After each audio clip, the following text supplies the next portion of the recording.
Hello बच्चों, let's read the question. The question is character that are transmitted from parents to offspring during reproduction. So A में है only similarities with parent, B में है only dissimilarities with parent, C में है both similarity and variation with parent and D में है neither similarities nor variation. तो आइए देखते हैं हम इसका की कंसेप्ट.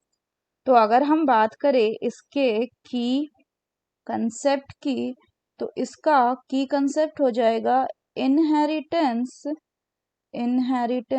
Of characters. तो हमें पता है कि during the process of sexual reproduction के टाइम पे क्या होता है, इसमें गैमेट का फॉर्मेशन होता है. गैमेट फॉर्मेशन, जो गैमेट होते हैं ये दो टाइप के होते हैं.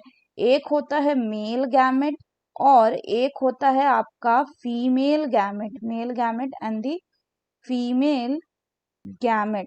अब अगर हम फर्दर बात करें तो ये जो मेल गैमेट है इसमें क्या होता है, इसमें होता है हाफ सेट ऑफ क्रोमोसोम, यानी ये हैप्लॉइड होता है. So it have half set of chromosomes. वहीं फीमेल में भी सेम होता है कि it also have half set of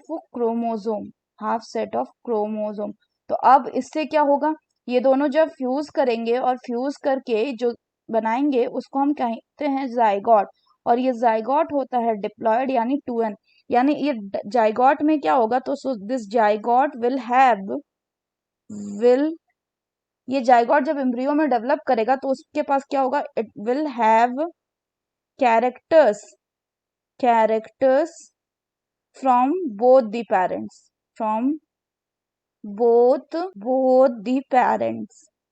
तो यानी कि कैरेक्टर जो पेरेंट्स या ऑफस्प्रिंग से ट्रांसफर हो रहा है उनमें सिमिलैरिटीज भी एंड वेरिएशन भी है. सिमिलैरिटीज इसलिए है क्योंकि जो ऑफस्प्रिंग है उसमें पेरेंट्स के और दोनों पेरेंट्स के कैरेक्टर जा रहे हैं. तो जो कैरेक्टर्स एक स्पेसिफिक पेरेंट से आ रहा है वो सिमिलर होंगे. लेकिन वेरिएशन इसलिए क्योंकि दो पेरेंट्स इन्वॉल्व है इसीलिए. So the correct option will be option C, that is both similarities and variation with parent. So that's all for the question बच्चों. Hope you understood it well. Best of luck.